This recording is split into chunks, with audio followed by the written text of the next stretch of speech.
Baik, assalamualaikum anak-anak. Waalaikumsalam warahmatullahi wabarakatuh. Aduh, kurang semangat semua ini ya. Coba sekali lagi. Jawab salamnya. Waalaikumsalam warahmatullahi wabarakatuh. Aduh, mantap. Sudah siap mengikuti pembelajaran pada hari ini? Siap. Siap ya? Siap. Oke, sebelum itu Bapak absen dulu ya. Baik, Pak. Baik, Pak. Aini Aftalia, Hadir, Pak. Aprilia Ramadis, Hadir, Pak. Cindy Putri Utami. Sakit, Pak. Oh, oke. Welly Setianingsi, Hadir, Pak. Yuta Asti, Hadir, Pak. Vivian Dwianda, Hadir, Pak. Taskia Nur Efriza, Hadir, Pak. lalu Rosmalia Firzani, Hadir, Pak. Febika Putri, Hadir, Pak. Loveli Ervin, Sama ada saya, Pak. Ramadhani Novianda. Saya tidak hadir, Pak. Kenapa Ramadhani tidak hadir? Tidak ada kabar. Sudah 3 hari, Pak, tidak ke sekolah. Ya, tidak masuk.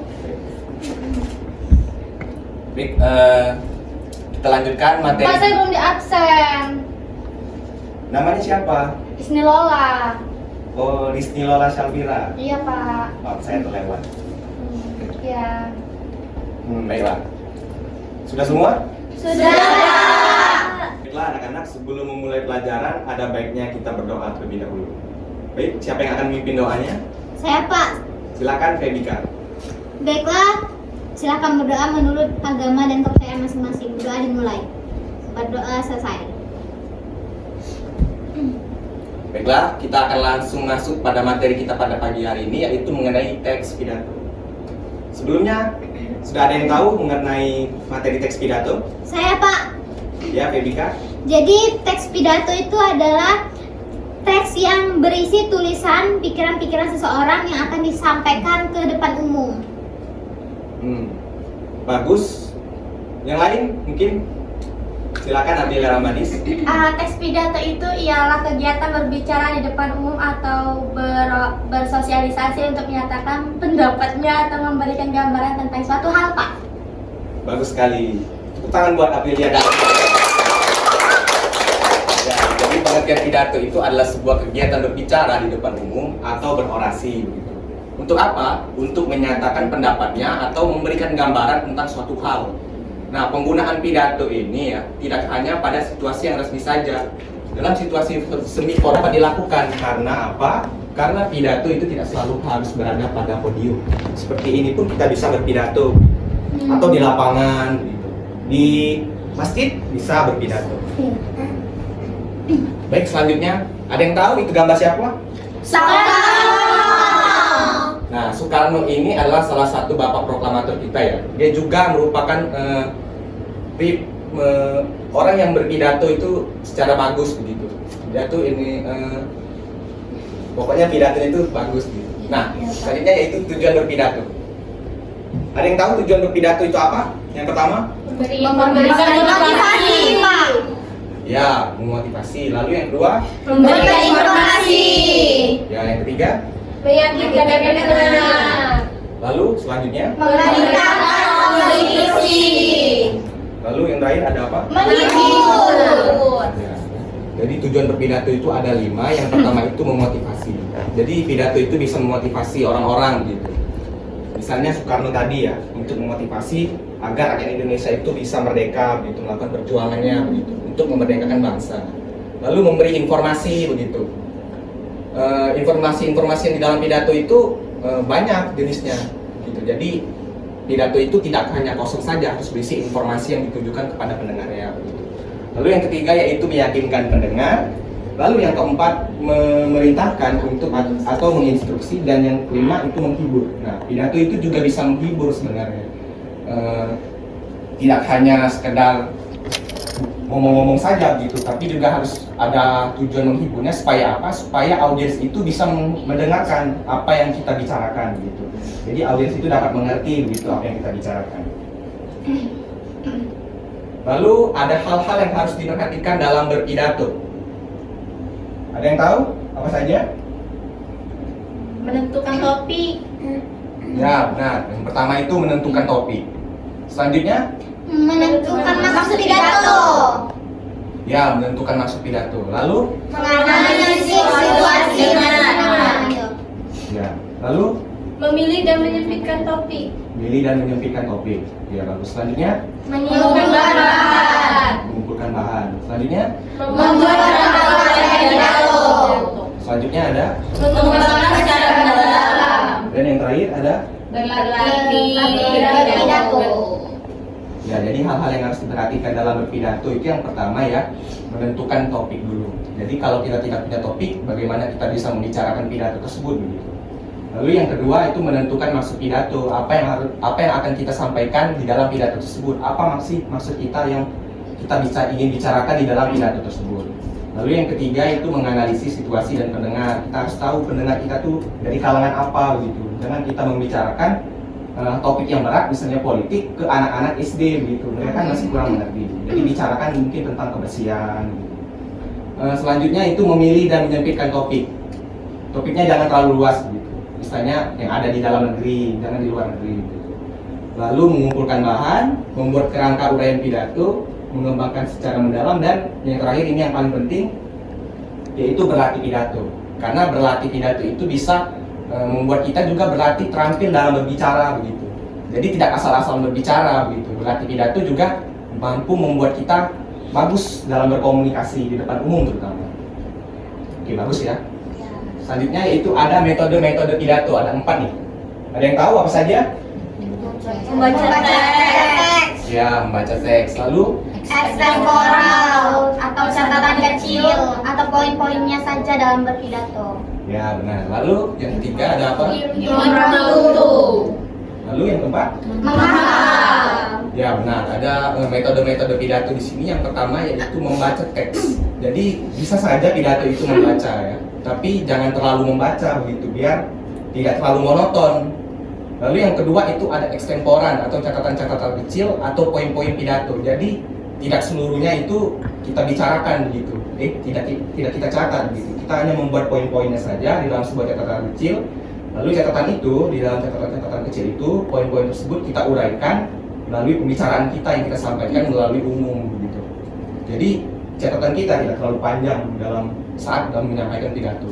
Lalu yang ketiga itu ada impromptu atau improvisasi. Jadi improvisasi ini mengimprov apa yang telah kita tulis begitu. Jangan sama dengan yang kita buat dalam catatan tersebut. Lalu yang keempat, menghafal. Nah, menghafal ini merupakan kunci dari pidato ya, karena kalau kita hanya melihat teks saja tanpa menghafal, kita tidak menatap audiens, jadi terkesannya itu kita tidak memperhatikan audiens yang kita bicarakan begitu. Jadi kesannya apa sih yang orang ini bicarakan begitu. Kita tuh harus menatap audiens seperti yang Bung Karno lakukan ya. Dengan semangatnya begitu menatap audiens, menatap rakyatnya. Dengan begitu rakyat menjadi berapi-api. Itulah pentingnya pidato. Lalu selanjutnya yaitu ada langkah-langkah menyusun naskah pidato. Yang pertama ada apa? Menentukan tema. Ya, menentukan tema. Lalu yang kedua, Membuat apa yang disampaikan. ya, yang ketiga, Mengumpulkan bahan. Materi. yang keempat. Menyusun naskah sesuai dengan tingkatnya. Oke, Bapak rasa saya semua sudah tahu semua ya, sudah menguasai ini ya. Selanjutnya ya ini sistematika berpidato. Nah, sistematika berpidato ini apa aja sih yang ada di dalamnya? Itu ada 5. Yang pertama itu ada salam pembuka. Lalu yang kedua ada, Pendahuluan. lalu selanjutnya Isi materi. yang keempat, Penutup. dan yang terakhir. Salam penutup. Ya, inilah ada sistematika dalam berpidato ya. Biar pidato itu kita sampaikan secara urut, begitu tidak asal-asalan gitu. Yang pertama yaitu salam pembuka ya, assalamualaikum dan sebagainya begitu. Pendahuluan itu kita sampaikan dulu apa yang ingin kita sampaikan di dalam sebuah pidato tersebut. Pesan apa sih yang ingin kita sampaikan gitu. Lalu isi materi. Isi materi ini ialah apa yang telah kita sampaikan gitu. Isi-isi yang telah kita tulis tadi kita sampaikan di dalam pidato kita. Lalu yang keempat itu ada penutup. Penutup itu berupa kesimpulan biasanya yang telah kita bicarakan tadi. Lalu yang kelima itu salam penutup. Ini yang terakhir. Oke, selanjutnya ini adalah contoh dari teks pidato. Silakan dibaca dulu. Hah? Baik, sudah semua membacanya? Sudah. Ada yang ingin membacanya di depan teman-teman? Saya Ya.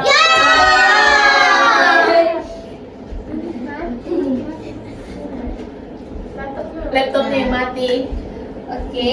Assalamualaikum warahmatullahi wabarakatuh. Waalaikumsalam warahmatullahi wabarakatuh. Selamat pagi dan salam sejahtera bagi kita semua. Pagi. Pertama, marilah kita panjatkan puja dan puji syukur kita kepada Tuhan Yang Maha Esa karena telah memberikan banyak sekali limpahan rahmat dan juga kesempatan bagi kita semua, sehingga kita dapat berkumpul di acara yang berbahagia ini. Dalam kesempatan kali ini, saya akan menyampaikan pidato yang cukup singkat tentang pentingnya menuntut ilmu. Karena pada dasarnya dengan ilmu hidup kita akan lebih mudah dan juga berkah. Selain itu, ilmu juga bisa meninggikan derajat kita dan akan mendapatkan kebaikan di sisi Tuhan. Lalu di dalam konteks yang lebih besar, ilmu juga mendorong sumber daya manusia dari sebuah bangsa menjadi lebih baik lagi. Dengan sumber daya manusia yang mumpuni, maka suatu negara akan lebih maju dan masyarakat akan lebih sejahtera. Maka dari itu, dari yang masih kecil hingga tua, menuntut ilmu adalah hal yang wajib dilakukan. Jangan karena kita sudah mulai tua lantas menjadi malas untuk menuntut ilmu, karena ilmu itu memiliki arti yang sangat luas. Demikian pidato singkat tentang pentingnya menuntut ilmu, walaupun singkat namun semoga bermanfaat untuk kita semua. Saya akhiri. Wassalamualaikum warahmatullahi wabarakatuh. Waalaikumsalam warahmatullahi wabarakatuh. Baiklah ya, tadi kan sudah kita mengenai teks pidato ya. Kita mulai dari unsurnya, ada pengertiannya, dan tadi teman kalian membacakan contoh dari teks pidato. Nah, selanjutnya Bapak akan membentuk kalian menjadi 2 kelompok gitu, yang terdiri dari 5 orang. Silakan memilih anggotanya. Kita berlima yuk. Ya.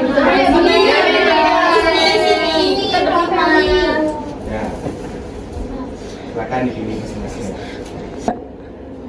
Sudah semua membentuk kelompok? Sudah, Pak. Nah, selanjutnya Bapak akan membagikan kalian LKPD ya.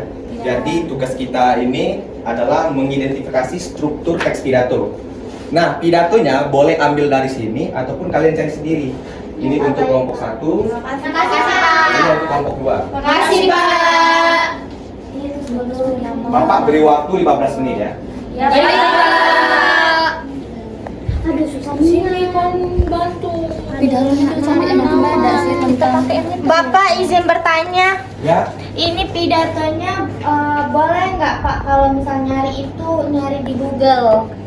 boleh. Nah, kasih Pak. Boleh. Kita jadi Google tentang apa kita? Pendidikan. Pendidikan. Ya aku bantu doa deh ya. Jadi kita tinggal Tinggal untuk instrukturnya. Iya, dari mana sudah Aku yang nulis ya. Iya, dari mana pembukaan, penutup, Kita kelompok isi, berapa? Dua. Ada Nih. dari assalamualaikum sampai pagi tuh pembuka. Ya. Berarti Ya, ini aku tuh pembuka. Oh ini kita isi.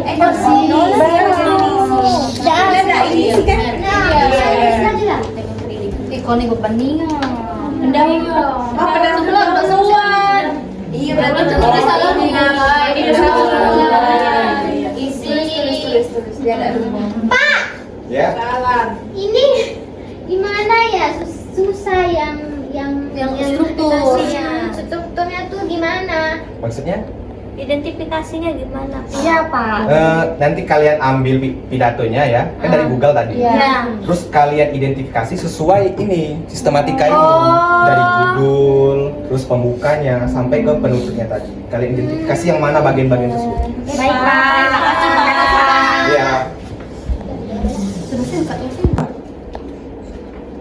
Baiklah, apakah sudah selesai semua? Sudah, Pak. Sudah semua ya? Sudah. Oke, sekarang perwakilan kelompok itu mengumpulkan hasilnya ya. Baik, Pak.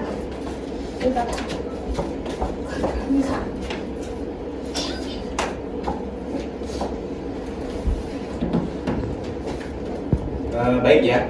Jika sudah selesai, Bapak harap kalian memahami apa yang telah Bapak sampaikan tadi, dan Bapak pun yakin kalian pun bisa sebenarnya untuk memahami tentang materi pidato kita kali ini ya. Dan Bapak pun harap kalian bisa berpidato di depan umum nantinya ya. Amin. Baiklah, setibalah kita di akhir pembelajaran, karena waktu kita sudah tidak banyak lagi. Bapak akan menyampaikan kesimpulan dari apa yang telah kita pelajari hari ini ya. Dan jadi pidato itu tadi merupakan piranti yang sering digunakan oleh seseorang untuk menyampaikan tujuannya dalam suatu forum. Nah, pidato juga disebut sebagai kegiatan berbicara di depan orang banyak, menggunakan bahasa yang baik dan dapat diterima oleh pendengar. Lalu strukturnya tadi ada salam pembuka, pendahuluan, isi materi, penutup, dan salam penutup. Oke, itu saja yang dapat Bapak sampaikan pada hari ini. Semoga kita semua selalu diberi kesehatan oleh Tuhan, selalu dalam lindungannya, dan Bapak akhiri. Wassalamualaikum warahmatullahi wabarakatuh. Waalaikumsalam